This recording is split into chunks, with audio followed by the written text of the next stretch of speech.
അവനിലും വസിക്കുന്നുവോ അവൻ ഏറെ ഫലം പുറപ്പെടുവിക്കുന്നു. എന്നെ കൂടാതെ നിങ്ങൾക്ക് ഒന്നും ചെയ്യാൻ സാധിക്കുകയില്ല. സുഹൃത്തുക്കളെ, YFT അഭിമാന പുരസ്കാരം അവതരിപ്പിക്കുന്നു ഒരു ക്രിസ്തീയ കുടുംബ പശ്ചാത്തല നാടകം വെഞ്ചരിപ്പ്.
ഞാനും മമ്മൂട്ടിയൊക്കെ ക്ലാസ്മേറ്റ്സാ. ഈ കൂളിംഗ് ക്ലാസ് ഞങ്ങൾക്കൊരു വീക്ക്നെസ്സാ. അതുകൊണ്ട് അത് മാറ്റാൻ ഒക്കത്തില്ല.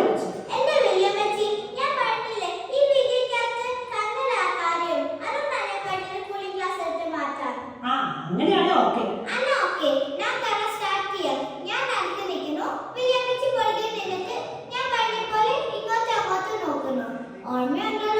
അതല്ല ഓർമ്മയുണ്ട്. വലത്ത് ദേഷ്യം, ഇടത്ത് ചിരി അല്ലേ?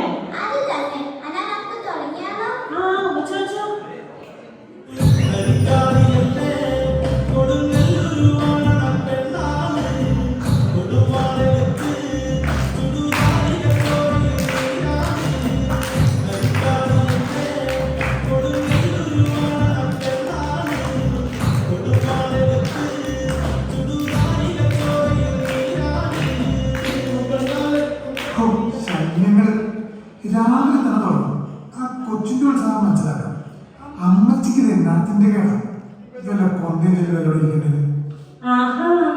ഞായറാഴ്ച പോലും പള്ളി പോകാത്തവരെ എന്നെ ഉപദേശിക്കാൻ വന്നേക്കുന്നത്. എടാ, കൊന്ത ചെല്ലേണ്ട സമയത്ത് കൊന്ത ചെല്ലണം, റീൽസ് എടുക്കേണ്ട സമയത്ത് റീൽസ് എടുക്കണം. മോളെ, നീ എന്നാ അപ്ലോഡ് ചെയ്യുന്നു?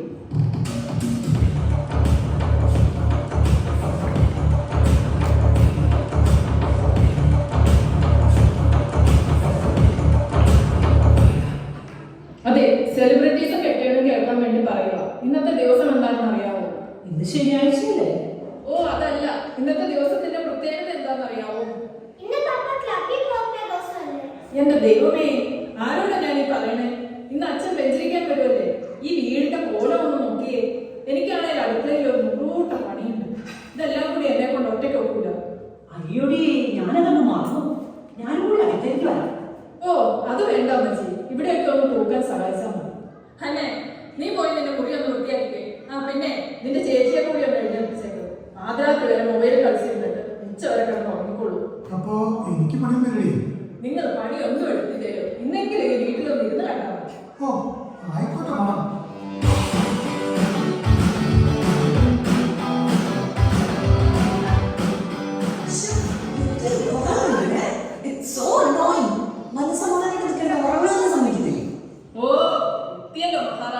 രാത്രി നേരം വൈകി മൊബൈൽ നോക്കി ഇരിക്കരുത് പല പ്രാവശ്യം പറഞ്ഞിട്ടുണ്ട്. ഒരു അനുസരണയില്ല. ഓ അതെങ്ങനെയാ? അപ്പന്റെ അല്ലേ മോള്? നിർത്ത്. ഹന്നെ, നീ പോയി റൂം വൃത്തിയാക്കും. ഡോണെ, നീ പോയി മാറാനടി. നീ ആദ്യം പോയി പല്ലതേ, എന്നിട്ടാവും മാറാനടി. നീ അങ്ങ് അടുക്കളേക്ക് ചെയ്യും. ഇവിടുത്തെ കാര്യം ഞാൻ നോക്കിക്കോളാം.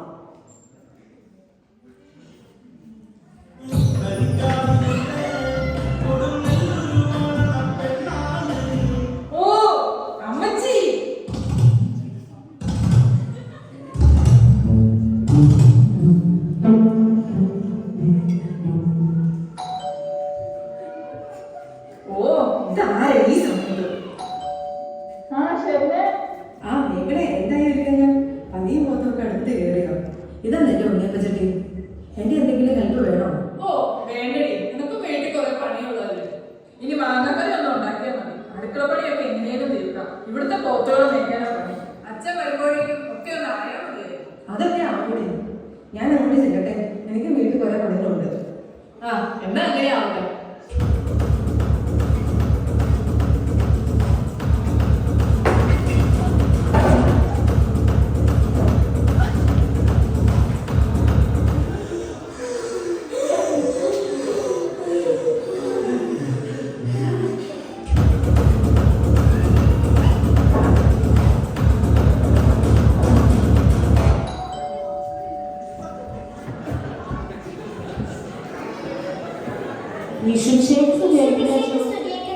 ഇപ്പോൾ ശരിയായിരിക്കട്ടെ. വലിപ്പിച്ചേ എന്തൊക്കെയുണ്ട്? ആ നന്നായിട്ട് പോകുന്നു അച്ഛാ. ആ മറ്റേ റീൽസ് ഒക്കെ ഞാൻ കാണാറുണ്ട്. ഗംഭീരമാവുന്നുണ്ട്. തോമച്ചാ കുറെ ആൾ കണ്ടിട്ട്. അച്ഛാ തിരക്കല്ലയോ? പോസ്റ്റിന് ഭയോ കേൾക്കി മൂന്നാളെന്തി അവളെ കണ്ടില്ലല്ലോ. വീട്ടുകാരെ കാണുന്നില്ലല്ലോ.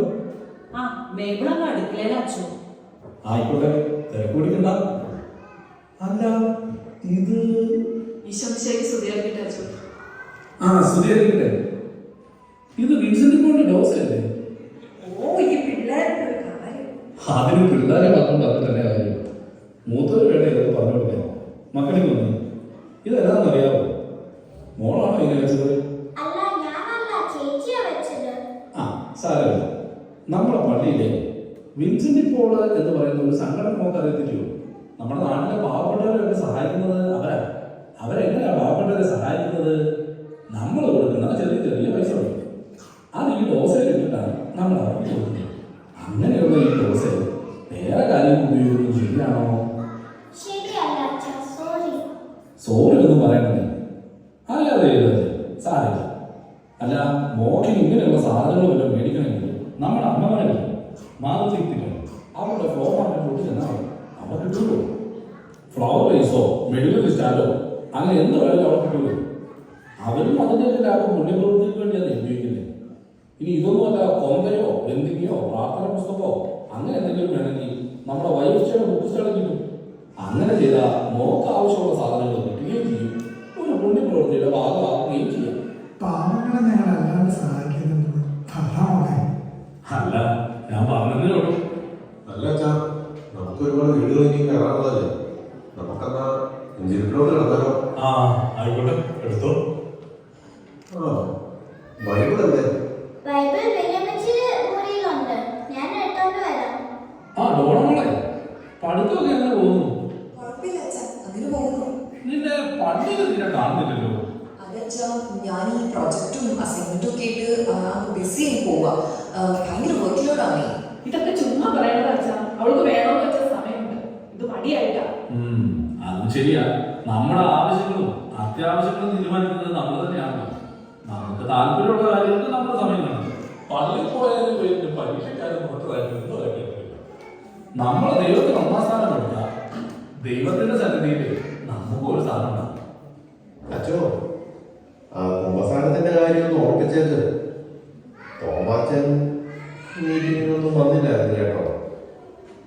അതെന്താ തോമ, നീ ആത്മബന്ധമുള്ളവരുടെ മാതാപിതാക്കളുടെ മീറ്റിംഗ് വരാതിരുന്നത്? അല്ല മേബിളോട്ട് നീ പോലായിരുന്നു. തോമാച്ച, ഈ മാതാപിതാക്കൾ എന്ന് പറയുമ്പോ മാതാവും പിതാവും കുടിച്ചിരുന്നതല്ലേ?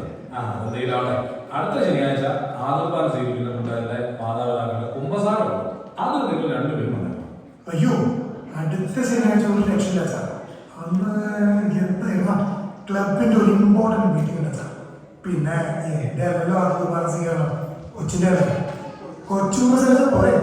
തോമാച്ച, വിശ്വാസം ഇങ്ങനെ പറഞ്ഞു പഠിപ്പിക്കേണ്ട ഒരു കാര്യമല്ലല്ലോ, ജീവിച്ച് കാണിച്ചു കൊടുക്കേണ്ടതല്ലേ.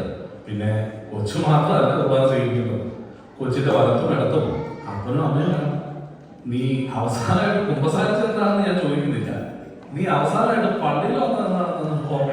അച്ഛൻ ആ വക വർത്താനൊന്നും പറയണ്ട. തോമ അച്ഛാ 5 പൈസ ഞാൻ പള്ളിക്ക് കുടിച്ച് തരാനില്ല. ഇനി വേറെ വല്ല ദൈവം വേണമെങ്കിൽ അതും തരാൻ ഞാൻ തയ്യാറാണ്.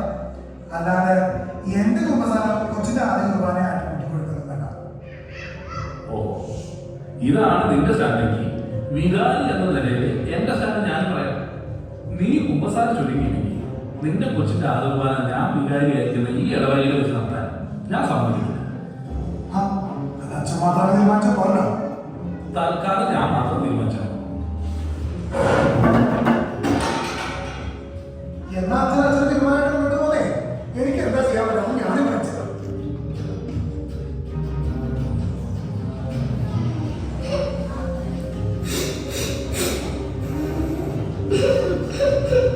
മോളെ മോളെന്തിനാ കരയുന്നേ? ഇതാ ഇങ്ങോട്ട് വന്നേ. എന്റെ പപ്പ കൊണ്ടുവച്ചില്ലെങ്കിൽ എന്റെ ആരും കൊടുക്കാൻ നടക്കത്തില്ലേ? അയ്യേ, അത് ഞാൻ മോളുടെ പപ്പയ്ക്ക് പഠിച്ചത്. മോൾ ഇത്രയൊക്കെ ഒരുക്കിയിട്ട് ഈശോ മോളുടെ അടുത്തേക്ക് വരാനിരിക്കൂ. അത് കളയാൻ ആർക്കെങ്കിലും പറ്റുമോ? അതൊക്കെ ഭംഗിയായിട്ട് നടക്കും കേട്ടോ. മോള് തരേണ്ട. Okay okay okay. ആ ശരി ശരി ശരി, ഞാൻ വിളിച്ചോ. Okay okay bye. തോമാച്ച, നീ ഞാൻ പറഞ്ഞത് വളരെ കേൾക്കും. ഈ കാര്യത്തിൽ വികാരിയച്ഛന് ചില അധികാരങ്ങളൊക്കെ ഉണ്ട്. സഭാനിയമ പ്രകാരം ഒരു കുട്ടിയെ അതുപോലെ സ്വീകരിക്കണമെങ്കിൽ വികാരിയച്ഛൻ അതിനുള്ള യോഗ്യതയും ഒരുക്കവും ഒക്കെ ഉണ്ടെന്ന് സാക്ഷ്യപ്പെടുത്തി തരണം. അതുകൊണ്ടെന്നോ? അതെല്ലാം വർത്തമാനമാണ്. അത് നീ എന്ന് മാറിയത് പോട്ടാ മോളെ, നീ കരുതുന്നുണ്ട് ആരൊക്കെ എതിർത്താൽ മോളുടെ അതുപോലെ ഞാൻ തോമാച്ച മതി. നീ ആരെയും വെല്ലുവിളിക്കുന്നത്? അച്ഛനെയാണോ നിന്റെ വിചാരം? അല്ല മോനെ, നീ തമ്പുരാനെ വെല്ലുവിളിച്ചു. ശരിയാ, നിനക്ക് പിടിപാടുണ്ട്, പൈസയുണ്ട്, കഴിവുണ്ട്. വേണമെന്ന് വെച്ച് നീ കൊച്ചിന്റെ ആത്മകാലം നടത്തുകയും ചെയ്യും. ഒക്കെ ശരി. പക്ഷേ അത് ഈ കൊച്ചിന് വേണ്ടിയാണ് നീ പറയുന്നത്. നിനക്ക് വേണ്ടി, നിനക്ക് 4 ആളുടെ മുന്നിൽ ആളാവാൻ വേണ്ടിയാണ് പറയുന്നത്. അങ്ങനെ പിന്നെ നീ പറ. ഹന്നമോൾ പറഞ്ഞോ 1000 പേരെ വിളിക്കാൻ? ആ അലമാര നിറയെ മദ്യം വാങ്ങി വയ്ക്കാൻ അവൾ പറഞ്ഞോ? ആദ്യകുർബാനയുടെ തലേന്ന് ഡിസ്കോ പാർട്ടി വേണമെന്ന് പറഞ്ഞോ? ഇല്ലല്ലോ.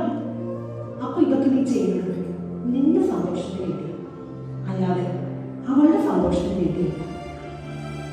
നിനക്ക് ഈ കൊച്ചിനോട് കുറച്ചെങ്കിലും സ്നേഹം, ഒരു 10 മിനിറ്റ് നിനക്ക് വേണ്ടി പറ്റി.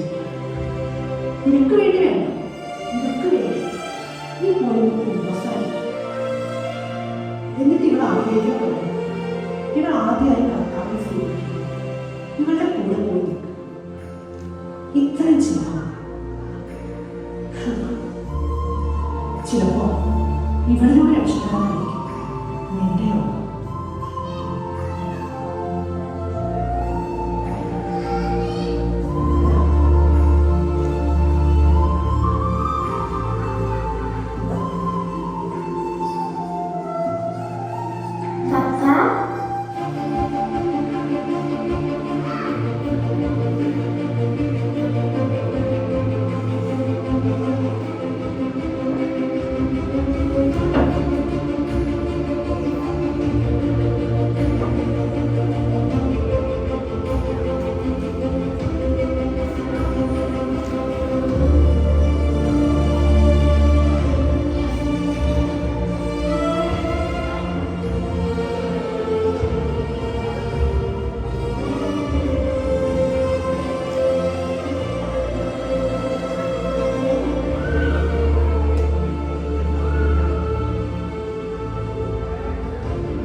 ഇത്രയും ഹൃദയസ്പർശിയായ ദൃശ്യാവിഷ്കാരം നിങ്ങൾക്ക് മുൻപിൽ അവതരിപ്പിച്ചത് വല്യപ്പച്ചി Harsha Jio, Thomachan Mithun Davis, Mabel Sonia Santhosh, Hannamol Hanna Jacob Paradi, Donamol Noel Delphin, Sherin Jasmine Johny, വികാരിയച്ചൻ ഡിബിൻ അഗസ്റ്റിൻ, കപ്പിയാറ് രഞ്ജിത്ത് പി ജോൺ,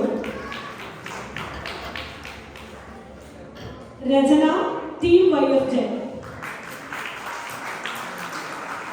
ഇതിന്റെ സംവിധാനം നിർവഹിച്ചിരിക്കുന്നത് വികാരിയച്ചനായി ഇവിടെ തകർത്തഭിനയിച്ച DK വയനാട് എന്നറിയപ്പെടുന്ന നമ്മുടെ സ്വന്തം